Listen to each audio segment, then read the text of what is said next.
재밌다. 재미있다. 어라? 무슨 말인지 이해가 간다. YTN 라디오 생생경제. 오늘 가장 뜨거운 경제 뉴스를 제일 생생하게 전해드리는 시간입니다. 미국 연준이 지난 3일 0.5%포인트 금리를 긴급 인하한 데에 이어 기준금리를 1%포인트 긴급 인하했습니다. 5년 만에 제로금리 시대가 열리는 건데요. 미중경제산업연구소 조용찬 소장 나오셨어요. 소장님 요즘 자주 뵙습니다. 예, 안녕하십니까. 반갑습니다. 자, 미 연준이 어제 기준금리를 제로금리 수준으로 인하했습니다. 제로금리 수준으로 인하했다는 것이 단순히 금리를 내릴 때와는 차원이 다른 조치일 텐데 이 의미와 배경을 좀 짚어볼까요, 먼저? 네, FOMC 같은 경우에도 1%라는 큰 폭의 금리 인하는 매우 이례적인 사항인데요. 아무래도 신속한 정책 결정을 통해서 시장에 서플러스 효과를 가져다 주면 투자 심리가 안정되지 않을까 생각했던 것 같이 보입니다. 미 연준 같은 경우는 그동안 코로나 바이러스와 관련해서 중국이 어떤 영향을 받았는지를 아주 면밀하게 모니터링 해왔는데요. 네. 오늘 오전에 발표된 1, 2월 중국의 경제 지표를 보면 거의 충격적이었습니다. 백화점이라든지 자동차, 온라인 매출을 합친 1, 2월 소매 판매 같은 경우에는 전년 같은 기간에 비해서 무려 20.5%나 감소를 했고요. 네.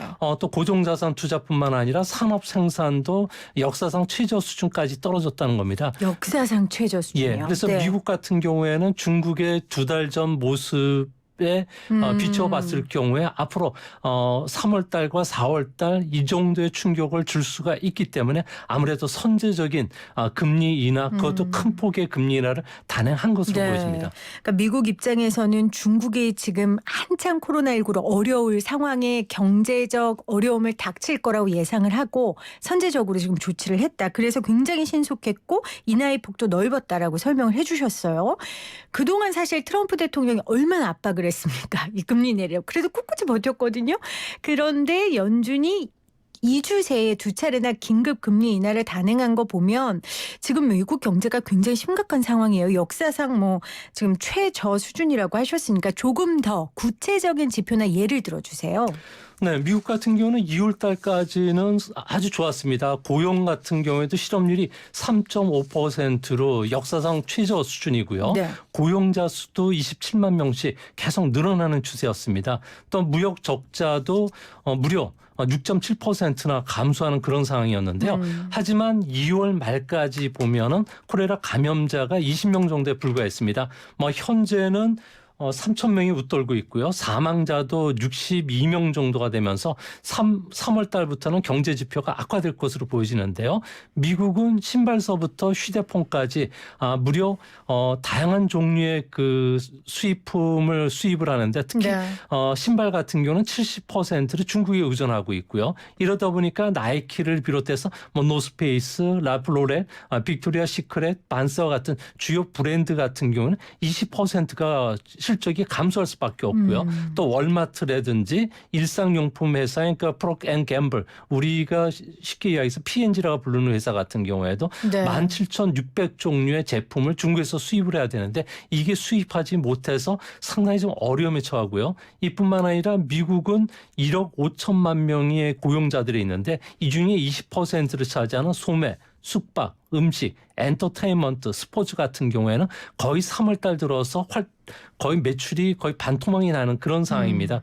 이 때문에 뉴욕 연방은행이 발표하는 미국의 경기 후퇴 확률을 보면은 과거 경기 후퇴 수준까지 들어갔기 때문에 아무래도 미국이 내놓을 수 있는 여러 가지 경기 부양책들을 이번에 한꺼번에 터뜨리는 것으로 보여집니다. 네. 저희가 금요일 날 신박세상이라고 지금 검색어에 오르고 있는 숙명여대 신세동 교수님 지금 선대위원장으로 갔다는 소식을 저도 지금 접하고 놀라서 전화를 드렸는데 안 받으세요. 네, 신세동 교수님이 이제 그런 얘기를 하셨어요. 그동안 미국 경제가 좋다고 우리가 얘기를 들었는데 사실은 실물 경제가 좋았던 건 아니다. 그러니까 지표가 좋았을 뿐이지 소비도 어려웠고 않았고 뭐 급여도 많이 오르지도 않았고 이런 말씀을 하셨거든요. 동의하세요? 네, 동의합니다. 대표님도? 미국 같은 네. 경우에도 금리가 이제 낮춰져서 경기가 부양이 될 수는 있겠지만 실질적으로 그동안에 경기를 이끌어왔던 것은 건축과 화랑에 따라서 건축과 관련된 사람들 그리고 의료와 관련된 서비스 산업 쪽에만 화랑이었고요. 나머지 쪽은 상당히 불황이었다는 점에서 이번에 미국 정부가 좀 과감하게 그 조치들을 내놓는 것은 아무래도 이런 경기 왜곡에 따른 쇼크를 어느 정도 좀 완화시켜 주려고 하는 의도가 다분히 깔려 있지 않나 이렇게 보여집니다. 그렇군요. 그러면 미국 내부에서도 평가는 어떻습니까? 이런 조치에 대한? 네, 우표를 찌르는 타이밍에 공격적 금리 인하를 했다면은 시장은 당장 반응을 해야 됩니다. 하지만 현재 미국 시장을 오전 오후 이렇게 지금 선물 시장을 보니까요. 뭐 다우지수나 S&P 그리고 나스닥 선물 같은 경우는 가격 제한법 5%까지 폭락을 했다는 겁니다. 네. 의심 많은 월가 분석가들이 볼 때는 FRB가 시장에 놀랄 정도로 그 금리 인하를 단행했던 것은 시장이 눈치채지 못했던 악재를 미리 알고 있었던 건 아니냐는 쪽에 이제 현명을 놓고 보고 있는데요. 뉴욕 월가 쪽에서 지금 현재 이야기 나오는 바에 따르면 이탈리아를 비롯해서 피구 국가들의 모라토리엄이 이야기가 되고 있고요. 네. 특히 신용도가 낮은 기업의 대출 채권을 모아서 파는 금융상품이 있는데요. 대출 담보부 증권이라고 해서 CLO가 있습니다. 여기에는 수일 관련 기업들이 많은데요. 유가 하락으로 인해서 이 기업들이 현재 대출금을 갚지 못하는 상황까지 오면서 금융기관들의 연쇄도산이 임박한 것은 아닌가 그렇게 의심들을 하고 있다고 합니다. 그러니까 오히려 더 불안해한다는 거죠. 네, 연준이 그렇습니다. 이렇게 금리를 선제적으로 낮추는 게 와 진짜 뭐가 터지려나 보다. 우와 진짜 어려움이 더 생기겠다라는 불안감을 오히려 시장에 일궈서 더 폭락했다. 네, 그것도 있고 또 한 가지는 연준의 그 실탄이 이미 이제 고갈이 됐다는 거죠. 더 이상 연준이 쓸 수 있는 카드는 없다는 거고 양적 완화를 계속할 수는 없는데 중국 같은 경우에도 290조 원을 하루에 풀었고요. 또 여러 차례 지준율 금리 인하 그리고 정책 총동원령을 내렸지만 네. 아무래도 이번 그 쇼크로 인한 사회활동 위축 공급망 훼손에 따른 그 경기 악화를 피할 수 없다는 점도 미국이 앞으로 두세 달 정도는 이런 상황에 직면할 것이라는 불안감이 작용했던 것으로 보여집니다. 그렇군요. 근데 소장님 우리 제2공포라고 하잖아요. 그 일본화, 그러니까 일본이 제로금리와 대대적인 양적 완화 정책을 했음에도 저물가 저기조 성장이 저성장이 계속됐단 말이에요. 그래서 지금 한쪽에서는 미국이 제로금리에 뭐 양적 완화 정책해도 오히려 일본 꼴 날 수 있다 이런 지적도 있거든요. 그건 어떻게 보세요? 네, 그 일본 같은 경우에도 현재 그 일본의 주요 산업들은 우리나라나 중국이 좀 뺏겨 있는 상태고요. 또 인구 고령화 문제라든지 이 때문에 수요가 늘어나지 않는 현상들이 일어났는데 미국 같은 경우에는 인구 고령화보다는 인구가 상당히 좀 젊어지고 있습니다. 평균 연령대들이 35, 6세 정도가 되고 있기 때문에 상당히 젊고요. 많은 그 투자들을 중심으로 해서 기업들이 영업하기 좋은 환경들을 만들어주고 있고 가파와 같은 혁신적인 기업들이 많이 창출이 되고 있기 때문에 이번에 금리 인하라든지 양적 완화 그리고 가이드 포이드스라 그래가지고 앞으로 향후 금리를 어느 정도 수준까지 될 때까지 그 경제가 올라갈 때까지는 장기적으로 금리를 올리지 않겠다고 이야기하면 가계라든지 기업이 투자를 다시 할 수가 있기 때문에 네. 시간이 걸릴 뿐이지 미국 경제는 다시 회복이 될 수 있을 거로 보여지는데 다만 우리나라라든지 일본, 유럽 국가들 같은 경우에는 아무래도 금융위기나 신용 위험 속에서 노출되면서 환율 불안도 찾아올 가능성이 크지 않나 이렇게 보여집니다. 그래도 미국은 인구 나이가 젊고 또 트럼프 대통령이 워낙 기업이 일하기 좋은 환경을 만들어놨기 때문에 이런 정책들이 시행됐을 때 힘을 좀 받을 것이다. 일본과는 다르게 이렇게 분석을 좀 해주셨습니다. 자, 그러면 오늘은 일단 뭐 증시에서 힘을 좀 못 받았지만 앞으로는 좀 어떻게 증시에 영향을 좀 미칠까요? 오늘 이런 여러 가지 정책들이 미국의 완화 정책들이요. 금리 네. 인하라든지. 가장 중요한 것은 현재 그 미국에는 뭐 수요 감소라든지 공급망 훼손에 따른 산업 그 생산 능력이 저하되는 현상이 지금 눈에 띄게 나타나고 있는데요. 네. 앞으로 이런 그 금융 완화 정책을 쓰더라도 뭐 교통망 차단이라든지 소매점법 폐점에 따른 매출 감소는 피할 수 없다는 거죠. 그렇겠죠. 또 한 가지는 경기 침체, 금융기관 파산에 따른 개인 소비 감소가 이제 앞으로 일어날 거고요. 또한 궁극적으로는 제품 가격 하락이라는 본격적인 악재가 있기 때문에 이번에 금리 인하나 뭐 획기적인 그 양적 완화 조치를 취하더라도 실질적인 그 경기가 회복이 되기 위해서는 뭐 코로나 바이러스를 어느 정도 진정시켰다는 효과가 나타나기 전까지는 아무래도 주시장이라든지 뭐 기업 실적들 같은 경우는 계속 악화될 수 있다는 점에서는 너무 낙관적으로 보시지 않는 게 좋지 않나 생각이 듭니다. 그러니까 이게 2008년 글로벌 금융위기하고의 차이점 아니겠습니까? 그러니까 그때는 금융위기이기 때문에 여러 가지 금융위기를 막을 수 있는 다른 조치를 취하면 막아졌는데 이거는 결국은 백신 개발이라든지 아니면 확진자 수가 감소하는 명확한 코로나19와 관련된 내용이 나오지 않고서는 불안감이 완벽하게 해소되지 않는다는 거죠. 네, 그렇습니다. 뭐 9.11 테러라든지 그리고 2008년 그 리먼 쇼크와 같은 경우에는 뭐 세계가 그 금융 정책이라든지 재정 정책을 통해서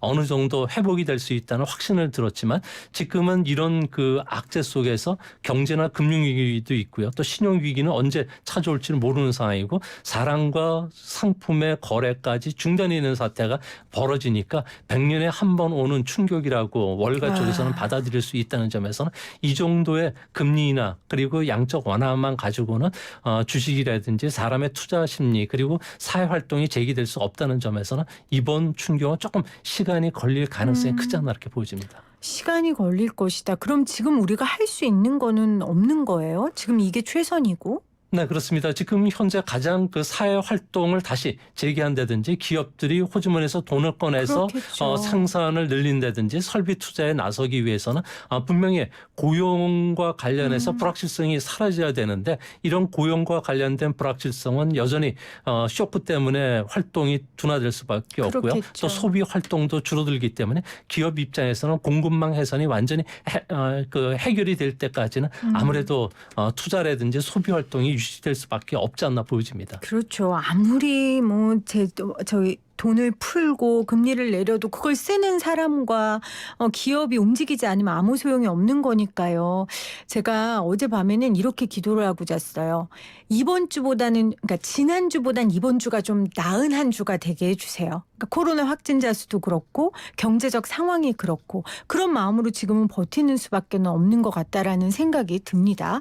자, 그러면 이제 우리가 받을 영향에 대한 이야기를 좀 더 구체적으로 나눠보겠습니다. 일단은 미 연준이 금리를 내리니까 환율은 좀 진정되는 국면인 것 같아요. 네, 그렇습니다. 미중 간에는 그 문제도 있고요. 우리나라와 미국과의 그 달러 문제도 보면은 환율과 관련된 차 그리고 10년물 국제 수익률과 우리나라의 2년물 그리고 10년물 국제 수익률의 차가 봐야 되는데요. 현재는 금리 차가 1%에서 1.5% 정도 이제 미국이 금리를 낮췄기 때문에 벌어진 만큼 아무래도 한번이들의 유출이 앞으로 둔화될 것이라는 그 기대감이 환율 방어에는 많이 도움이 됐던 것으로 보여집니다. 하지만 미국 연준발 2차 충격을 대비해야 되는데요. 미국 같은 경우에는 뭐 제로 금리에서 마이너스 정책을 도입한다면 뭐 경기는 다시 살아나겠지만 아무래도 이 제로 금리나 마이너스 금리 정책을 도입했다는 것은 아무래도 선진국들이 우리 시장에서 자금을 회수할 수밖에 없고 이렇게 되면 차입을 통해서 투자 수익을 올려왔던 레버리지 거래 같은 경우에는 역회전이 걸린다는 거죠. 이렇게 되면 아시아 금융시장뿐만 아니라 많은 자금들이 자원국에 투자돼 있었는데 자금 유출, 또 은행 위기, 신용 경색, 유동성 위기, 경제 위기로 내몰 수가 있다는 점에서 앞으로 우리 같은 경우는 좀 더 고민해야 될 부분이 좀 많지 않을까 이렇게 생각이 됩니다. 그 조금 더 고민해야 될 점이 많다는 거에 그 지금 투자자들이 굉장히 위축돼 있고 갈 바를 모르고 지금 헤매고 있잖아요. 어떻게 해야 됩니까? 지금은 일단 저희 전문가들이 공통적으로 한 말은 뉴스를 보지 말라 그러더라고요. 잊고 있으라고 하더라고요. 지금 아까 우리 위원께서 소장님이 하신 얘기가 같은 맥락인 것 같아요. 기다리라는. 소장님도 역시 그렇게 말씀해 주시겠어요? 네, 그럴 수밖에 없는 것 같이 보이는데요. 현재는 뭐 우리 같은 경우에 뭐 이번 17일 날이죠. 추경 예산이 국회에서 통과할 즈음에서 우리나라 한국은행도 0.5% 전후로 큰 폭의 금리 인하를 단행할 것으로 보여지는데요. 하지만 우리 경제 같은 경우에는 체격이죠. 세계 GDP 순위는 12 정도 되겠지만 체력이 상당히 지금 안 좋은 상황입니다. 그렇죠. 수출 의존도도 높고요. GDP 대비해서 실질 부채 비율이 훨씬 높은 상황입니다. 회사채를 중심으로 해서는 자금 조달이 지금 어려운 상황이고요. 또 부동산 시장도 꺾이면서 자칫 거품 붕괴론까지 제기가 되고 있는 상황이기 때문에 길게 봤을 경우에 투자가들 같은 경우에는 자기 페이스대로 장기적으로 하락시마다 조금씩 투자하는 전략도 좋을 것으로 보이고요. 그리고 길게 보면은 질병이 세계 경제를 추락시키고 거나 세계 경제를 수렁으로 몰아넣었던 적은 없었다는 점에서는 좀 긴 호흡으로 보셔야 되지 않을까 생각이 됩니다. 장기적으로는 결국 질병이 세계 경제를 낭떠러지로 민 적은 없다. 그 말씀이 그렇게 위로가 되네요. 근데 그 결과론적인 얘기고 그 과정을 우리가 지금 지켜보고 버텨야 되니까 그래서 지금 우리가 힘든 게 아니겠습니까? 자, 그러면 우리 금리는 어떻게 됩니까? 우리도 사실 첫 제로금리 시대가 열릴 수 있는 상황이라고 봐도 됩니까? 네, 우리나라 같은 경우에도 이제 0.5% 내지 0.75% 정도 금리 인하를 단행할 것으로 보여지는데요. 이렇게 된다면은 제로 금리 상태로 좀 들어갈 것으로 보여집니다. 금리 인하 외에도 앞으로 미국처럼 양적 완화죠. 장기 국채를 한국은행이 꾸준히 매입하면서 기업들에게 자금을 공급해주는 안, 그리고 지준율도 낮추는 쪽으로 아무래도 적극적으로 돌아설 가능성이 큰데요. 이렇게 되면은 아무래도 경제는 좀 안정이 될 수는 있겠지만 네. 해치 펀드들 같은 경우에는 한국의 원화와 관련해서 공격적인 투자에 나설 수 있다는 점에서는 아하. 앞으로 우리가 또 풀어야 될 문제도 좀 더 많이 생기지 않을까 보여집니다. 저희도 지금 그거 짚어보려고 해요. 정말 지금 그 문제도 굉장히 우리가 주목해야 하는, 고민해야 하는 부분입니다. 자, 좀 전에 잠시 짚어보기도 했지만 미국의 어떤 조치에 가장 영향을 받는 게 우리 주식시장이란 말이에요. 우리 주식시장은 지금 기대와 우려가 공존한 상황이에요. 미국의 이런 소식으로 인해서 내일 시장은 좀 어떻게 전망하세요? 아무래도 미국 시장이 내일 큰 폭으로 또 하락 출발할 가능성이 큰데요. 아무래도 시장의 불확실성이 계속 확대된다면은 해외 투자가들 같은 경우에는 한국이라든지 신흥국 증시 쪽에서 주식을 좀 뺄 수밖에 없습니다. 특히 미국 투자가들이 한국 시장에 주목하는 점은 공포 지수로 하는 빅스 지수가 40선을 넘으면 한국 주식을 뺄 수밖에 없는데요. 아무래도 네. 한국 주식 시장이라는 건 환율을 통해서 해지도 할 수가 있을 뿐만 아니라 선물을 통해서 미리 방어를 할 수가 있기 때문에 다른 나라보다는 상당히 들어왔다 나갔다는 이런 변동성이 큰 시장입니다. 아무래도 한국 시장 같은 경우는 당분간 변동성도 클 뿐만 아니라 주식시장과 관련해서 대형주 쪽으로는 계속 매도 물량이 나올 수밖에 없다는 점에서는 좀 보수적으로 접근해 주시는 게 필요하지 않나 생각이 됩니다. 대형주 쪽으로는 계속 매도 물량이 나올 것이다. 보수적으로 접근하는 것이 좋다라고 이야기를 했습니다. 투자하시는 분들 잘 새겨 들으시고 신중하게 행동을 하시기를 바랍니다. 자, 오늘 미중산업경제연구소 소장님이니까 중국 얘기 안 하면 또 서운하죠. 지금 중국 사상 첫 마이너스 성장, 코로나 쇼크 훨씬 컸다. 이 기사가 지금 가장 많이 본 기사 중에 하나인데 그래도 중국은 좀 정점은 피했다고 볼 수 있지 않아요? 네, 중국 같은 경우에는 분명하게 큰 폭의 팬데믹 현상에서는 벗어난 것으로 보여지는데요. 네. 하지만 산발적으로 광둥성을 중심으로 해서는 공장에 근로자들이 들어오면서 조업이 올라갈수록 아무래도 근로자들 통해서 전파되는 그렇죠. 사건들이 위험도도. 상당히 많이 일어나고 네. 있다고 합니다.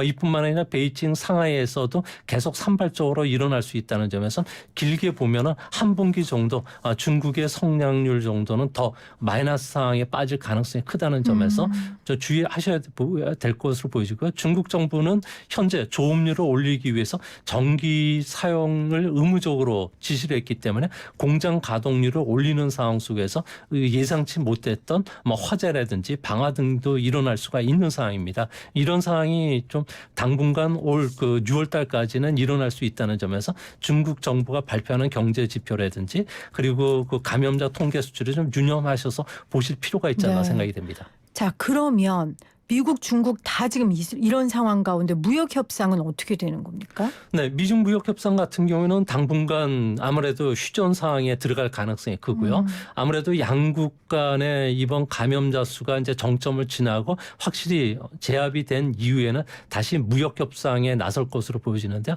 아무래도 대선을 앞두고 있기 때문에 미국 같은 경우에는 공격적인 그 중국에 대한 압박을 가할 가능성이 크다는 점에서 중국 같은 경우에도 이번에 코로나 바이러스와 관련해서 미국의 책임론을 전가하는 것도 이런 그 기싸움의 일환으로 보여진다고 판단이 됩니다. 아, 네, 알겠습니다. 아니, 그래서 휴전이라는 거예요? 아니면은 그 트럼프 대통령이 대선을 앞두고 지금은 휴전이지만 결국은 다시 싸움을 시작할 거라는 네, 얘기예요? 6월까지는 휴전을 할 것으로 6월까지. 보여지고요. 그리고 이제 11월 대선을 앞두고서는 어느 정도 무역 협상과 관련해서 유리한 고지를 선점을 그렇겠죠. 해야지 대선 과정에서 이번에 코로나 바이러스가 아무래도 트럼프 대통령에게는 악재가 될 수가 있다는 점에서는 그렇죠. 유리한 그 훈장이라도 국민들한테 보여줄 수 아하. 있다는 점에서는 앞으로 중국과 관련된 압박은 다시 시작되지 않을까 보여집니다.